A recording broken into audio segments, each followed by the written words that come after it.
چلو مکہ شریف چلتے ہیں. مکہ شریف چلنے کے بعد تاکہ ہم بھی امیروں کے بچوں کو اپنے گھر لے کر کے آئیں گے, ان بچوں کی خدمت کریں گے, بچوں کی خدمت کریں گے, ہمیں بھی اجرت ملے گی.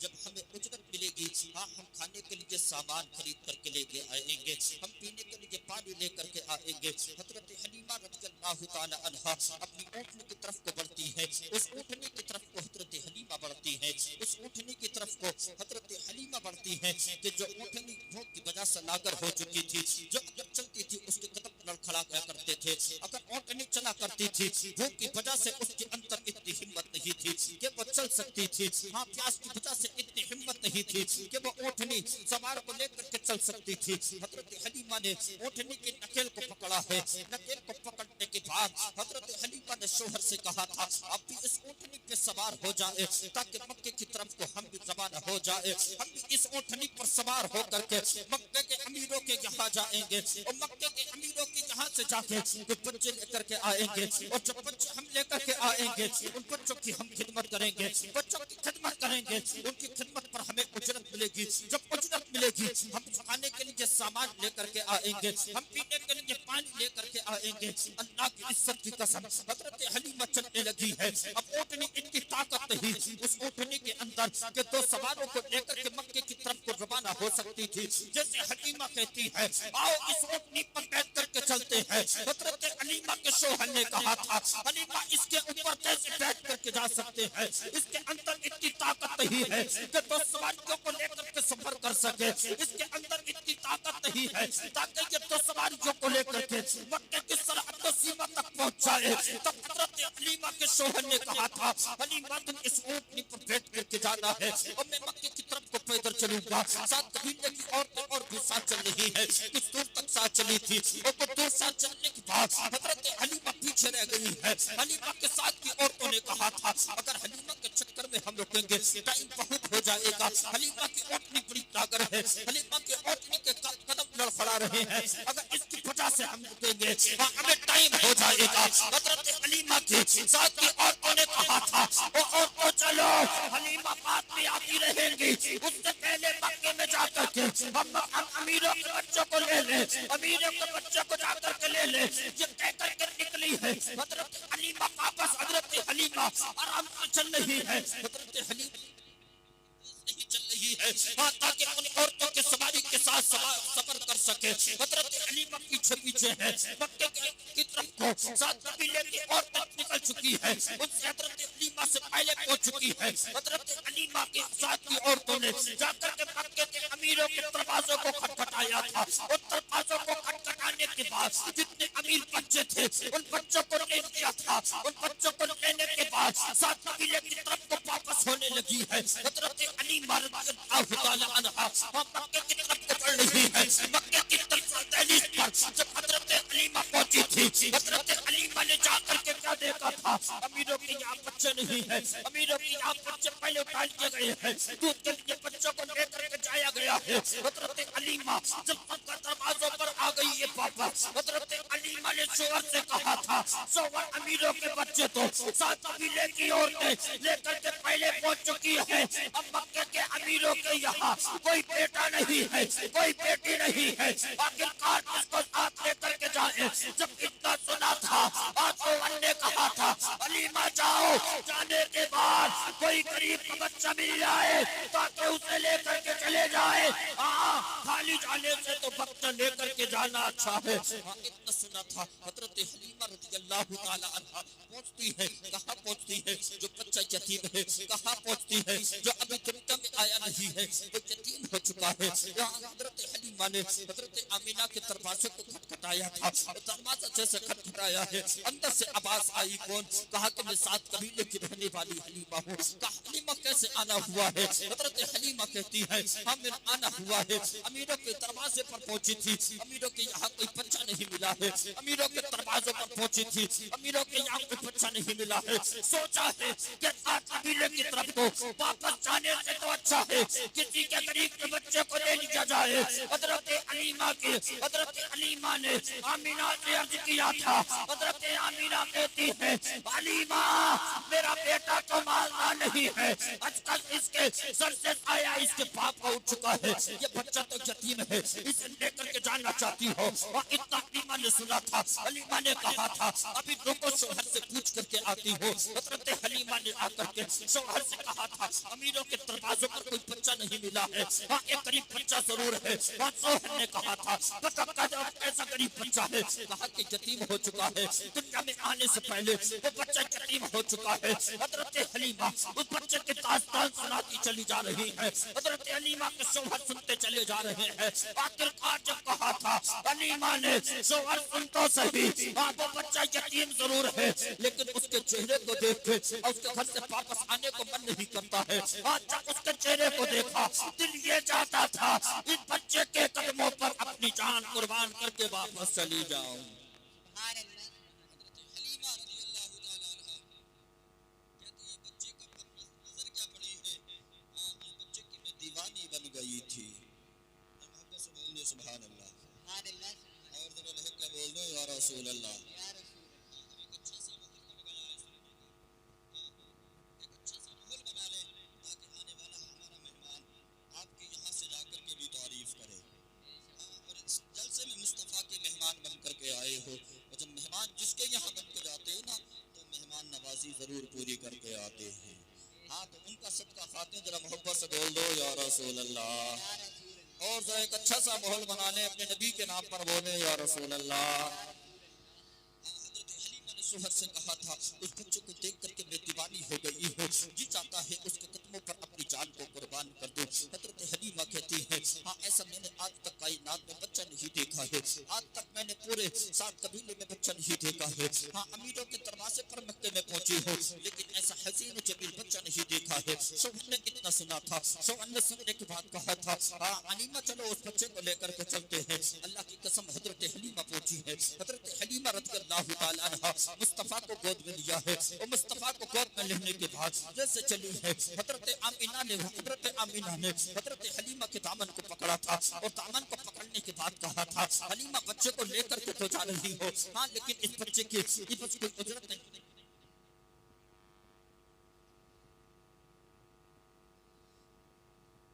اس بچے کے عبادت تمہیں کوئی اجرت نہیں ملے گی, یہ بچہ تو یتیم ہے. ہاں اس بچے کو لے کر کے جا رہی ہو, لیکن حلیمہ کیا جانتی تھی ہاں کہ وہ یتیم نہیں بلکہ یتیموں کے سروں پر ہاتھ رکھنے والا بن کر کے آیا ہے.